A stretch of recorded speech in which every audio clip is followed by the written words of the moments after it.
সুপ্রিয় দর্শক, আশা করি সবাই ভালো আছেন। বেশ কিছুদিন পর আবার নতুন একটি ভিডিও টিউটোরিয়াল নিয়ে চলে আসলাম। আজকের যে ভিডিও টপিক হচ্ছে প্রোফাইল ব্যাকলিঙ্ক।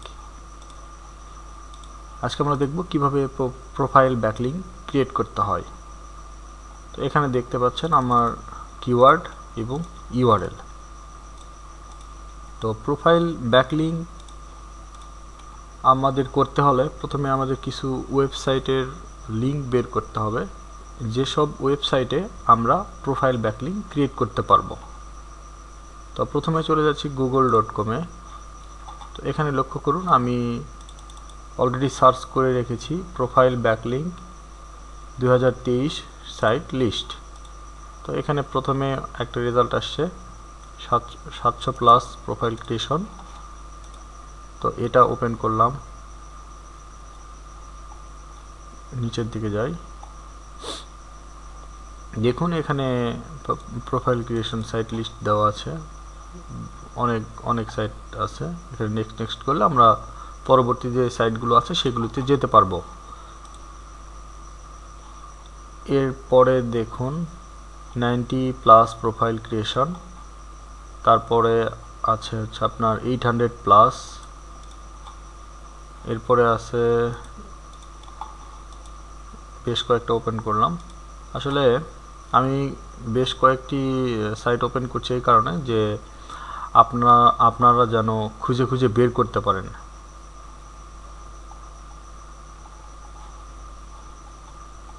এই যে এই ওয়েবসাইটগুলো ওপেন করলে এই ওয়েবসাইটগুলো ওপেন করলে এখানে আমাদের অ্যাকাউন্ট কিভাবে করতে হবে এটা বোঝা যাবে। ফেসবুক, স্টোরবোর্ড, টাম্পরান, এটা অনেক ভালো ওয়েবসাইটের এখানে লিঙ্ক দেওয়া আছে। তবে সবগুলোতে যে আপনারা ব্যাকলিঙ্ক ক্রিয়েট করতে পারবেন বা প্রোফাইল লিঙ্ক ক্রিয়েট করতে পারবেন বিষয়টা এমন নয়। তবে আপনাকে খুঁজে বের করতে হবে। তো এই খুঁজে এই যেমন ধরেন এই যে লিস্টের মধ্যে এখানে দেখুন এটা একটা ক্লাসিফাইড অ্যাড, যে পোস্ট অ্যান্ড অ্যাড, এইটা কিন্তু আবার একটু অন্য সাইট। তো আমার কাছে আপনাদেরকে কাজটা দেখানোর জন্য আমি একটা লিঙ্ক, অলরেডি কয়েকটা ওয়েবসাইটের এখানে লিস্ট আছে, ধরেন answers.com, এটাতে দেখাই,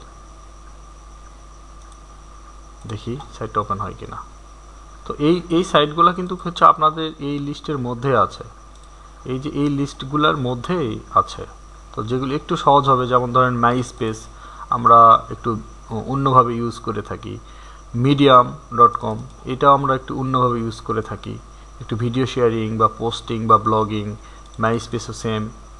আবার আপনার স্লাইড শেয়ার, এখানে আমরা কিছু ডকুমেন্ট টাইপের করতে পারি। তবে এইগুলো তো আমরা প্রোফাইল ক্রিয়েট করতে পারবো। ওয়েবলি এটা একটু একটা ব্লগ ক্রিয়েশন। তো এই কারণে এই সাইটগুলোতে হচ্ছে আপনার বেশ কিছু ধরনের চেঞ্জেস আছে। তো আমি ওপেন করি, দেখা যাক কি হয়। এই যে এখানে লক্ষ্য করুন, এই যে ওয়েবসাইটটা আমি ওপেন করলাম, এখানে এর একটা নেম, এখানে এই যে। তো আমাদের এরকম একটা প্রোফাইল ওপেন হবে। তো চলে যাচ্ছে আমি একটা মেইলে, আমি একটা টেম্প মেইল নিব।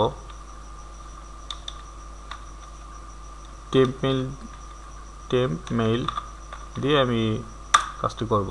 যেহেতু আমার একটা ইমেল অ্যাড্রেস লাগবে, আমি টেম্পোরারি একটা মেইল অ্যাড্রেস দিয়ে আপনাদেরকে দেখাচ্ছি।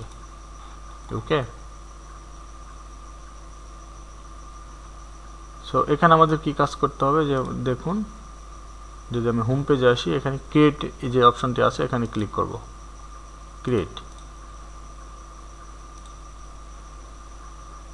লগ ইনে ক্লিক করতে হবে, সাইন আপ। এখানে ইমেল অ্যাড্রেস, আমি টেম্প মেইলটা ইউজ করব। এখানে পাসওয়ার্ডটাও ইউজ করতেছি, টেম্প মেইল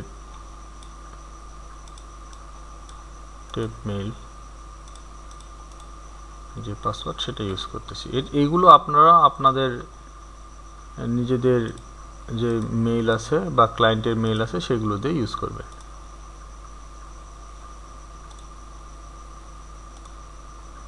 এই ক্যাপচাগুলো খুবই বিরক্তিকর।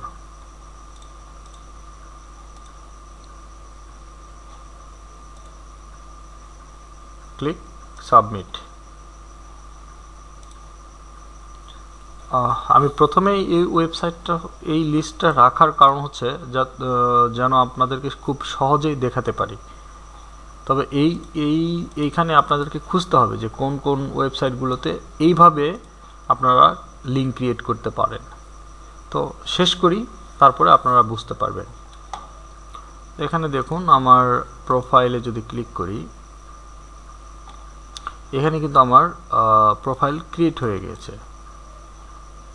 এখানে ইমেলের সাথে ম্যাচ করে আমার নামটা চলে আসে। তো আমি এখানে আমার যে কিওয়ার্ড আছে সেই কিওয়ার্ডটা এখানে ইউজ করতে পারি।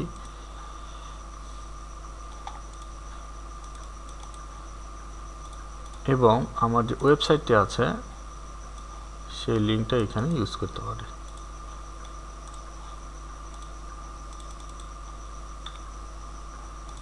এটা হ্যান্ডেল ইউটিউব চ্যানেলের মতো আর কি। তো এখন এখানে প্রশ্ন হচ্ছে, আমি আমার ক্লায়েন্টের যে ওয়েবসাইটটা আছে সেটা যদি ওপেন করি, এখানে দেখুন উলেন যে কিওয়ার্ডটা আছে সেইখানে সে অপটিমাইজ করেছে। কিন্তু এখন আমি যদি এখানে কিওয়ার্ড দিয়ে দেই এখানে, এবং এখানে যদি ওয়েবসাইট দেই, এটা একটু বেমানান হচ্ছে। তো প্রোফাইল ব্যাকলিঙ্ক ক্রিয়েটের সময় ক্লায়েন্টরা যতই আপনাকে কিওয়ার্ড দিক, আপনাকে একটা সময় ক্লায়েন্টকে বোঝাতে হবে যে যেহেতু এটা একটা প্রোফাইল, তো এখানে আমরা একটা নাম ইউজ করব। তো আমরা যদি কোনো ব্যক্তির নাম না ইউজ করি, আমরা সেক্ষেত্রে ইউজ করব এই যে ওয়েবসাইট, সেই ওয়েবসাইটের নামটা। এটা কিন্তু সব থেকে বেস্ট হবে, কারণ এখানে কিন্তু কিওয়ার্ডের যে বিষয়টি আছে, এখানে কিন্তু এখানে যদি আপনি কিওয়ার্ড দিয়ে দেন, এখান থেকে যে কি বলে এটাকে র্যাঙ্কিং করতে যে খুব বেশি হেল্প করবে তা কিন্তু নয়। এখান থেকে আপনি ট্রাফিক পাবেন, কিন্তু কিওয়ার্ড বেস যে একটা আর্টিকেলের ভিতরে যে আমরা লিঙ্ক করে দেই সেই রকম যে ভ্যালু পাবে সেই রকম কিন্তু না। সেই জন্য আমি এখানে জাস্ট যেই ওয়েবসাইটের নাম, সেই ওয়েবসাইটের নামটাই দিয়ে দিচ্ছি। এরপর save. User name can not be empty, আচ্ছা এখানে এটা দিয়ে দিচ্ছি।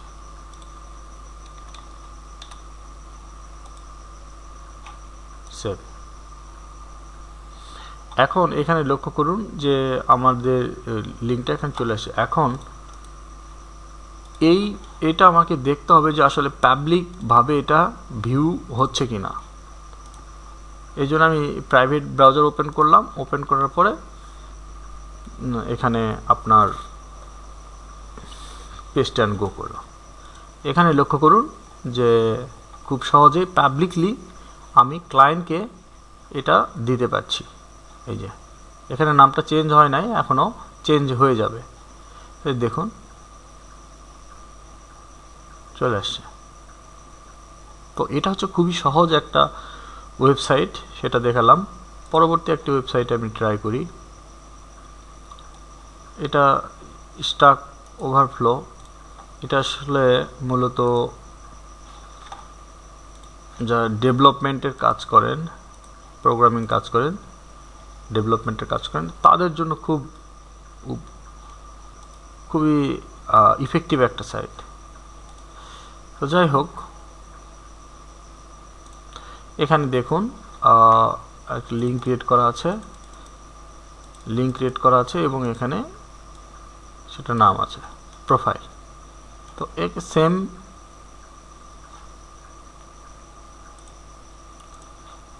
সেম যদি আমি এই ওয়েবসাইটে তো করতে যাই, এটা কিন্তু খুব ভালো মানের একটা ওয়েবসাইট। তো সাইন আপে ক্লিক করতে হবে। ডিসপ্লে নেম আমি ডিসপ্লে নেম এটা ক্লায়েন্টের, বুঝতে পারছেন এটা আমার ক্লায়েন্টের ওয়েবসাইট। তো আমি ডিসপ্লে নেমটা তার ডোমেনের সাথে মিল রেখে দিতে যাচ্ছি।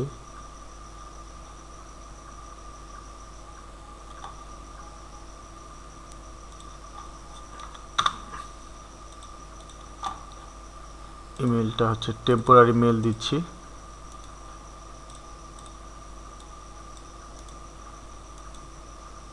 পাসওয়ার্ড দিয়ে দিচ্ছি। ড্রপটা চেক করে দিব। Traffic light, verify, okay, sign up.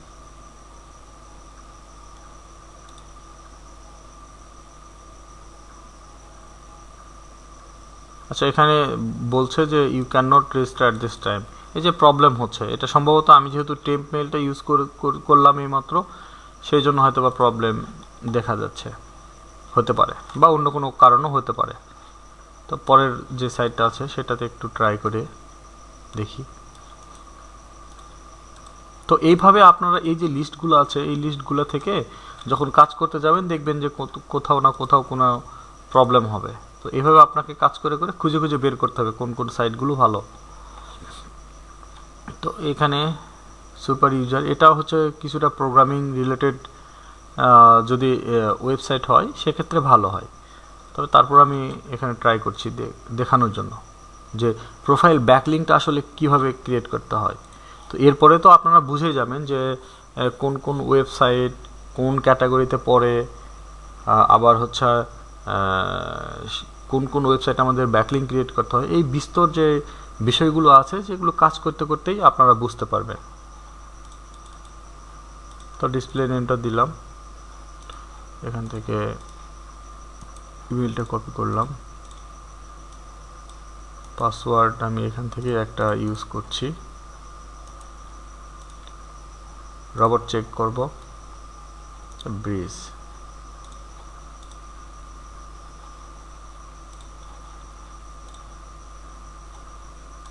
Sign আপে ক্লিক করলাম। এই সাইটটাতেও প্রবলেম করছে, মোটামুটি স্টাক ওভারফ্লো, এবং এটা সেম ওয়েবসাইট, তার কারণে আমাকে হয়তো স্প্যাম ধরছে। আসলে মেইলটা আমার টেম্প মেইল ইউজ না করে একটা মেইন ডোমেন ইমেল ইউজ করতে হতো, যেমন জিমেইল বা ইয়াহু মেইল ইউজ করলে খুব একটা প্রবলেম হতো না। তো এখানে দেখুন যে আমি যে অ্যাকাউন্টটা ক্রিয়েট করেছিলাম আগে, সেখানে বলছে অ্যাকাউন্ট ডিলিটেড। এটা কেন হয় এটাও একটু বলে রাখি যে এটা একটা খুব ভালো মানের একটা ওয়েবসাইট। দেখুন এখানে আপলোড অনেক অপশন আছে। তো তারা আমার সেই প্রোফাইলটাকে রিলেটেড মনে করে নেয়, তার কারণে কিন্তু এটা ডিলিট করে দিয়েছে। তো এখানে এই জন্য আপনাদের সবসময় রিলেটেড যে ভ্যালুয়েবল যে ওয়েবসাইট, সেই ওয়েবসাইটগুলোতে খুব সুন্দরভাবে কাজ করতে হবে। তো ভিডিও টিউটোরিয়ালটা যেহেতু অনেক বড় হয়ে যাচ্ছে, সেজন্য আমি দেখুন এখানে theanswer.com থেকে একটা মেইলও চলে আসছে, কনফার্ম ইমেল অ্যাড্রেস, এটা কনফার্ম করে দেই। তো আশা করি আপনারা বুঝতে পেরেছেন যে কিভাবে কাজ করতে হয় প্রোফাইল ব্যাকলিংকে। তো আমরা এখান থেকে ওয়েবসাইট আপনারা ওপেন করবেন, সাইন আপ করবেন, এবং ওইখান থেকে সব কাজ কমপ্লিট করার পর আপনারা খুঁজে বের করবেন প্রোফাইলটা কোথায় আছে। এই যে এখানে প্রোফাইলটা কোথায় আছে, এই প্রোফাইলে যাওয়ার পরে আপনারা এখানে সেটিংস বা এডিট, এভাবে যেখানে বায়ো দিতে হয় সেখানে ক্লায়েন্টের ওয়েবসাইটটা পোস্ট করে দেবেন। ঠিক আছে, ধন্যবাদ। আজকে ভিডিও এখানেই শেষ করছি। দেখা হবে নেক্সট কোনো একটা নতুন ভিডিওতে। আল্লাহ হাফেজ।